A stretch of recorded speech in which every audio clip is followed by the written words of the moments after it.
The truck driver gives a ride to a nun on the highway, and you can't imagine how she will thank him later.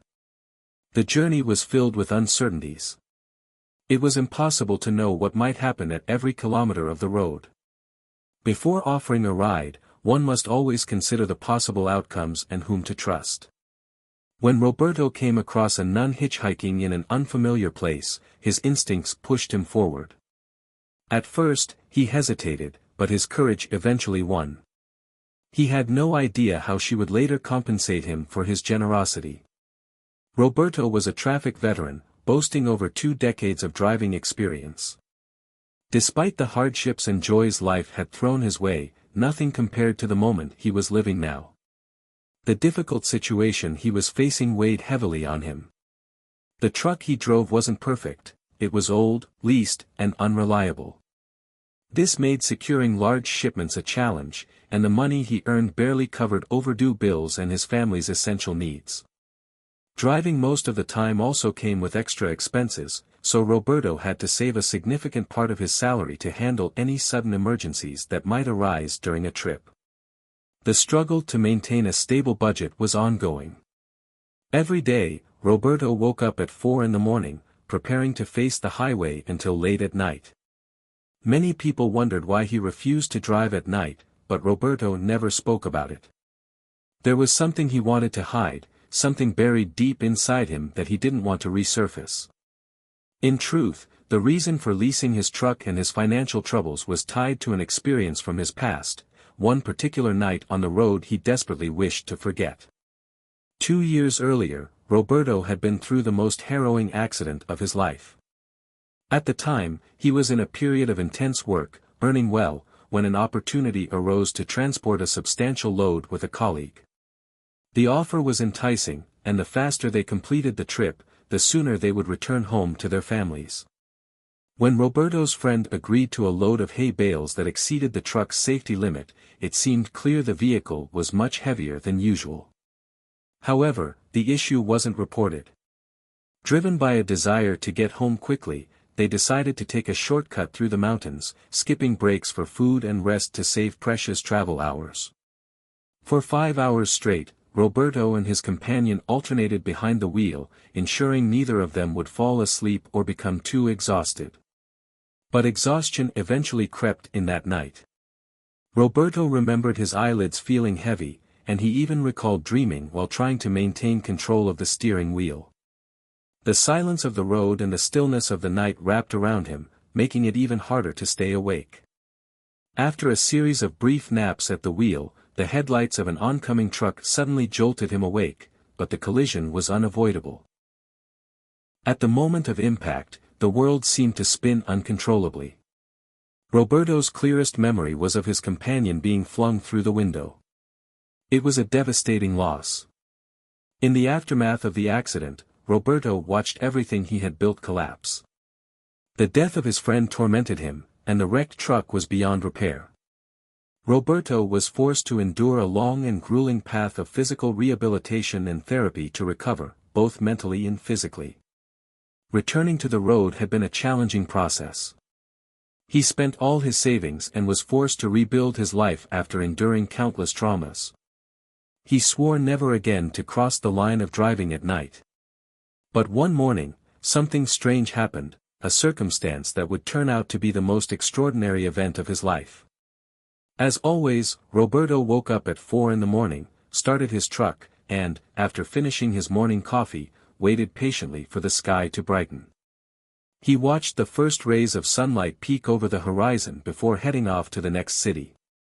It seemed like a quiet morning of travel until something unexpected crossed his path. At that point, Roberto was already heading back in the same direction, his truck's cargo bay completely empty and his wallet, unfortunately, just as empty. As he drove along a familiar route, something caught his attention, something unusual for truck drivers like him. There, on the side of the road, stood a nun.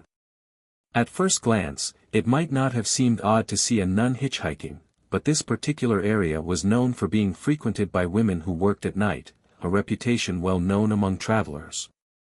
When Roberto noticed the nun, standing there in her habit with her thumb out, a chill ran down his spine. It felt like a warning, as though something about the scene wasn't quite right. Initially, he tried to keep going. But when he heard on the radio that the temperatures for the day were expected to rise dramatically, he reconsidered. He couldn't let the nun stand out in the sun for hours.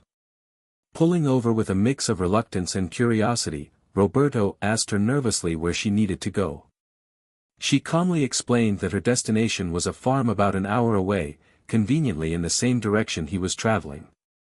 Clearing the passenger seat of newspapers and crumbs from his lunch, Roberto made space for the nun. Once the truck was back in motion, he decided to break the silence and confront the unsettling question weighing on his mind. He glanced at her and asked cautiously, "Do you know the women who work at night along this stretch of road?" The nun's answer shocked him. "Yes, I was working with them," she said. Roberto was so disturbed by this revelation that he couldn't bring himself to ask any further questions. His mind was a whirlwind of thoughts as he stared at the young nun, exceptionally beautiful and composed, and grappled with her confession. She soon introduced herself as Guadalupe and explained that it was God himself who had sent her to that place. She went on to clarify that she had been waiting for hours, and many truck drivers had passed her without stopping, likely afraid of being seen pulling over in such a dubious area. Guadalupe admitted she was beginning to lose hope. She desperately needed to reunite with her family, who had no idea about her nighttime activities in such a notorious place. Her voice trembled as she shared her fears about escalating violence in the area. "I don't feel safe anymore," she confessed.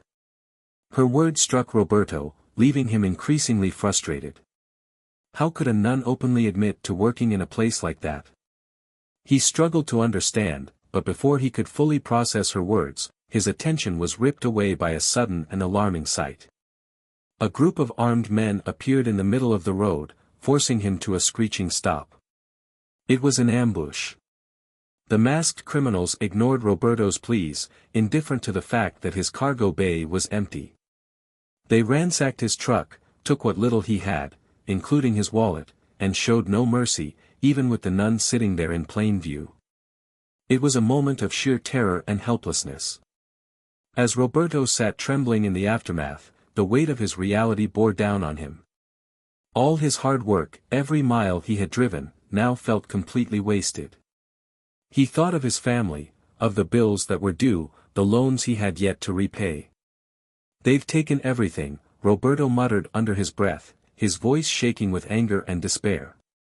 Despite the devastation, Guadalupe tried to offer him words of comfort. Yet, Roberto knew her kind words would do nothing to solve his problems. Determined to honor his promise, he continued driving, delivering the nun to her intended destination. When they finally arrived, Roberto was astonished. Before him stood a sprawling farm, vibrant and full of life, fields of crops, fruit trees, and animals of every kind. Despite everything that had happened, Roberto made sure to keep his word and left Guadalupe at the agreed-upon location. It was then that the nun made a surprising revelation. The farm belonged to her family, and her father was a wealthy farmer. Guadalupe, aware of Roberto's shaken emotional state, insisted that he stay with her family until his trauma subsided. At first, Roberto hesitated to accept. However, when the police arrived at the farm to investigate the incident on the road, he was finally convinced to remain there in safety for a few days. The nun's family home turned out to be a haven. It was extraordinary, like a five-star hotel, with delicious meals and restful nights, something Roberto hadn't experienced in years. Each day, he called his wife, updating her on the challenges they would soon face, particularly the need to take out new loans to lease another truck. Roberto also mentioned the strange behavior of the nun, who would discreetly leave the house every night, taking a car and disappearing into the dark. Despite his curiosity and his intention to uncover the truth, Roberto chose not to pry further out of respect for the family that had shown him such kindness. Grateful for their generosity, he decided to keep his doubts about the nun's nighttime excursions to himself. Then, late one night, as silence filled the house, the nun knocked on Roberto's door. The tranquility shattered, and her unexpected visit caught him off guard. Standing in the dim light, Guadalupe gestured for him to follow her. With quiet determination and grace, she led him down the hallway, her steps confident but hushed. They walked to an isolated room in the house, a space used to store supplies. Roberto couldn't hold back his unease any longer. "Look," he muttered as they walked side by side, "this doesn't seem right. How can a nun do what you're doing?" His voice trembled, torn between confusion and disbelief. Guadalupe, though visibly tense, responded calmly, her words steady and deliberate. "I was released from my religious duties, but I have dedicated my life to serving others." She paused as they reached the door. With quiet reverence, she opened it and revealed a scene that left Roberto stunned, a young woman holding a small child in her arms. "This is Cristina," Guadalupe began, her voice soft but firm. "During my evangelization work in the very place where you picked me up, I discovered her story. Every day, I go there to offer help. I had just assisted with the birth of this child when you gave me a ride." The scene before him revealed a reality far different from what Roberto had imagined. He stood motionless, shocked by the nun's story of compassion and solidarity. His quick judgments and doubts now filled him with shame. Guadalupe continued, "I am grateful you didn't reveal this to my family before now. I haven't been able to convince my father to take Cristina in, and that is why I brought her here." She explained that Cristina and her child would remain under that roof until the church could provide them with shelter and financial support to start anew. Deeply moved by Guadalupe's story, Roberto felt an overwhelming sense of humility. The love, kindness, and selflessness displayed by the nun pierced through his doubts, leaving him speechless. For the first time, he realized how quick he had been to judge without knowing the full truth. The next morning, Roberto prepared to leave. As he started his truck, he noticed something strange. During the first maneuver, the vehicle felt much heavier than expected. Curious, he decided to investigate. Guadalupe, standing nearby, suggested he open the cargo bay. Peeking inside, Roberto was greeted by an astonishing sight: sacks of grains, fruits, vegetables, and even fresh meat were piled neatly in the truck. The wave of emotion hit him so hard that tears rolled down his face uncontrollably. "What is happening?" he whispered, his voice trembling with disbelief. Guadalupe's father approached and placed a gentle hand on Roberto's shoulder. "This is for you," he said solemnly. "Your children will have enough food for a long time." Overcome with gratitude, Roberto embraced the nun and her entire family. He thanked them profusely, his heart full for the first time in what felt like years. As Roberto extended his hand to shake that of the nun's father, he was surprised to receive a deposit slip accompanied by an address. The man looked at him with solemn eyes, a mix of gratitude and quiet sadness. "Not all of the cargo is yours," he said in a serious tone. "It must be delivered to a specific address in your city. A friend of mine, an important merchant, is expecting it." He then revealed more details about the unexpected load now sitting in Roberto's truck. A wave of relief and purpose washed over Roberto. Without hesitation, he set off to complete the agreed delivery. A sense of divine providence seemed to guide him, lifting the heavy burden of responsibility that rested on his shoulders. As he drove the familiar roads back home, his mind churned with thoughts of how this delivery might change not only his life but the lives of others. When Roberto finally arrived in his hometown, he was met with joyful celebrations. His neighbors and family welcomed him warmly, relieved to see him return safely and proud of his successful journey. Yet, amid the festivities, Roberto felt a deep sense of responsibility. He couldn't ignore the surplus cargo that had been entrusted to him. Moved by the generosity he had experienced and the lessons he had learned, Roberto decided to distribute part of the load to local charities and community centers. The sacks of grains, fruits, and vegetables were shared among those in need. His small act of compassion became a beacon of hope and solidarity within his community. As Roberto reflected on the events that had unfolded, He realized how his initial judgment of the nun's actions had been misguided. The truth of her work, driven by a deeper purpose of kindness and compassion, had humbled him. He could now see that there was something greater at play, a divine thread weaving their fateful encounter together.